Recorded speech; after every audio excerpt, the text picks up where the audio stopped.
Olá, meus seres! Eu espero que todos vocês estejam muito bem aí, mantendo a sua ritmicidade de estudos em biologia, a disciplina mais bonita de todos. E espero que tenham assistido às aulas anteriores de histologia dos humanos. Fizemos testes sobre tecido conjuntivo nas suas características mais amplas e gerais. E agora vamos para as particularidades e especificidades desse tecido chamado de conjuntivo. Mas antes, inscreva-se no nosso canal. Clica aí, inscreva-se, não custa nada. Deixe o seu like apoia muito o nosso projeto para que conseguimos chegar cada vez mais até você com aulas de biologia para você brilhar no seu estudo. Seja para o Enem, para o Vestiba, para a sua escola, para a sua faculdade, para a sua formação, eu espero estar contribuindo com o seu desenvolvimento. Tecido cartilaginoso, sem enrolação, cartilagens garantem para nós sustentação. No nosso primeiro esqueletinho, a nossa primeira estrutura de sustentação corporal geral foi cartilaginosa e gradativamente ela foi sendo substituída por tecido ósseo. Em alguns lugares continuaram ainda ou se mantiveram essas cartilagens. Então, a função geral é garantir sustentação. Nós temos aqui como característica o tecido sendo avascular, ou seja, sem vasos sanguíneos. Os epitélios, lá no tecido epitelial a gente falou isso, tecido epitelial sem vaso sanguíneo. Na comparação direta, tecido conjuntivo com vasos sanguíneos, com exceção do tecido cartilaginoso. Lá na classificação, a gente colocou lá o tecido conjuntivo, daí tecido conjuntivo de sustentação. E nesse tecido a gente tinha cartilaginoso e ósseo. E o cartilaginoso não tem vasos sanguíneos. Uma das preocupações é: não tem vaso sanguíneo? Como é que vai chegar o oxigênio? Como é que vão chegar os nutrientes para as células? Como serão retirados as excretas, o gás carbônico e resíduos nitrogenados? Então, nós vamos pensar em duas coisas. No líquido sinovial, quando você movimenta suas articulações, ali dentro faz um barulhinho. Fluff, fluff, fluff, fluff, fluff, fluff. E esse fluff, fluff são líquidos. Temos a bolsa. Temos uma parede com células que vão produzir e liberar esses líquidos, é muito legal e organizada. Esses líquidos vão banhar as células e vão facilitar as trocas. Também teremos em algumas cartilagens o pericôndrio, não são todas. Quem vai fazer vestibular, aí que chega naquela maldade das provas, que falam: todas as cartilagens apresentam o pericôndrio. É mentira, não são todas as cartilagens, mas a gente pode encontrar em muitas delas. Por exemplo, das cartilagens do nariz, traqueia, a gente vai fazer a identificação também no nosso pavilhão auditivo, a gente pode encontrar o pericôndrio. Peri significa ao redor e condros é cartilagem, então ela vai ficar ao redor da cartilagem. Eu fiz aqui um esboço de como se fosse você pegando um pedacinho de uma orelha, cortando fininho, olhando ao microscópio. Você vai ver aqui o pericôndrio. Você vai ver muitas fibras colágenas. Você vai ver um fibroblasto ali que produz essas fibras. E o pericôndrio é de tecido conjuntivo denso.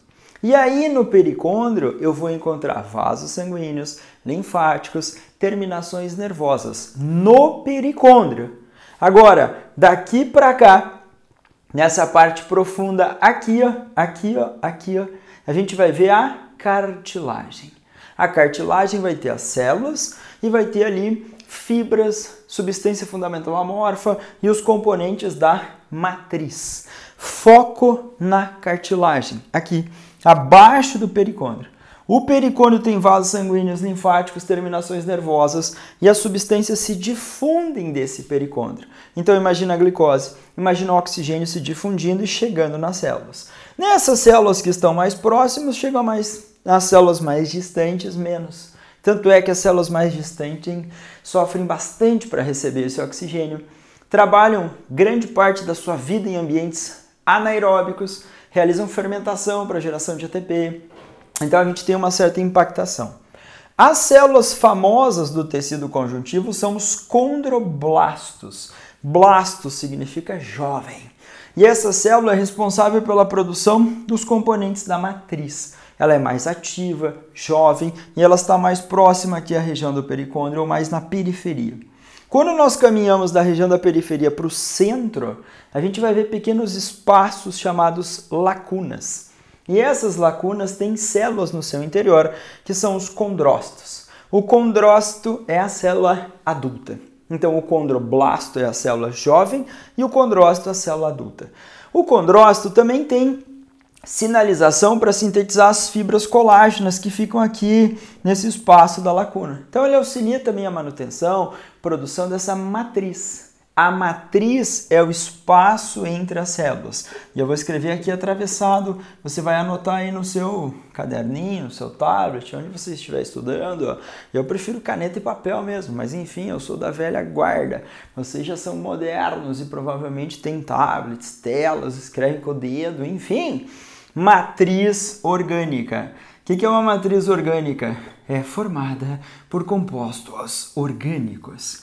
Então você vai ter ali colágeno, colágeno, colágeno, elastina, ácido hialurônico e outros componentes. Mas claro, tem água, né? Vai ter água ali.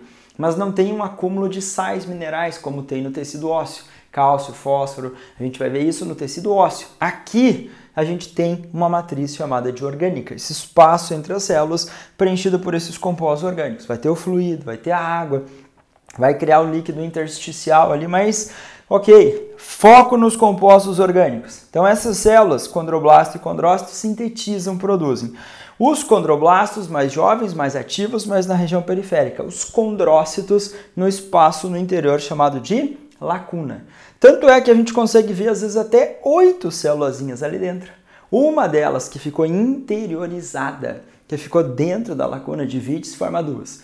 2, 4. 4, 8. Então vou fazendo mitose e formam esses grupos de células que nós chamamos de grupos isógenos. Iso igual, genus origem, porque elas tiveram uma origem numa única célula idêntica. Então esses nomes são importantes para você que está estudando para o Enem e para os vestibas lembrar de associar com o tecido cartilaginoso. Grupo isógeno, condrócito, célula adulta, condroblasto, célula jovem, pericôndrio, tecido conjuntivo ao redor da cartilagem. Para ver isso, cortamos um pedacinho aqui, orelhinha, vamos olhar ao microscópio, claro que preparamos a lâmina, fizemos todas as técnicas e aí fomos observar.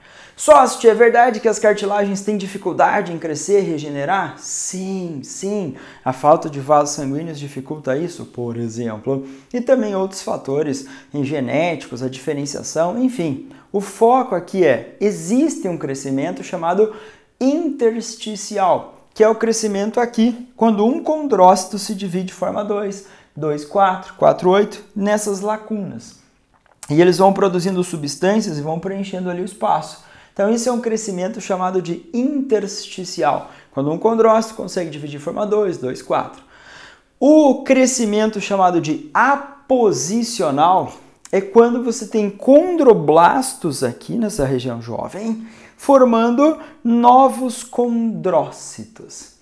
Então, aqui na região do pericôndrio, a gente vai ver a formação. O pericôndrio tem células condrogênicas que vão dar origem aos condroblastos. Os condroblastos vão crescer, vão começar a se desenvolver, multiplicar e se diferenciar e formar o condrócito posteriormente. Então, o condroblasto, formando novos condrócitos, é um crescimento aposicional. Condrócito dividindo e formando 2, 2, 4 no interior da lacuna é o crescimento chamado intersticial.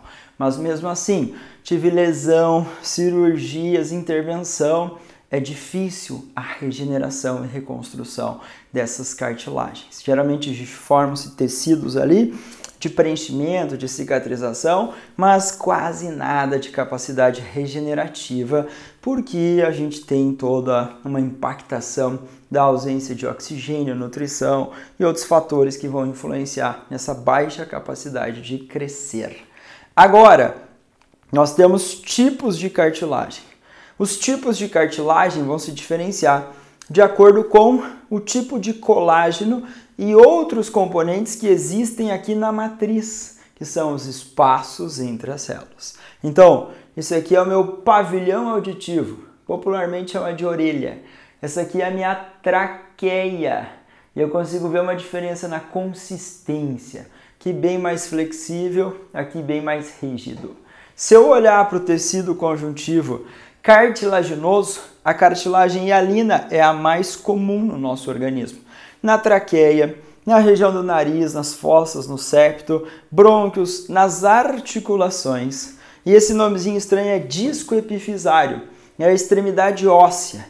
Então, na extremidade de ossos longos, tem uma porçãozinha de cartilagem que gradativamente vai sendo substituída por tecido ósseo. Essa região é o disco epifisário e lá você tem também cartilagem hialina.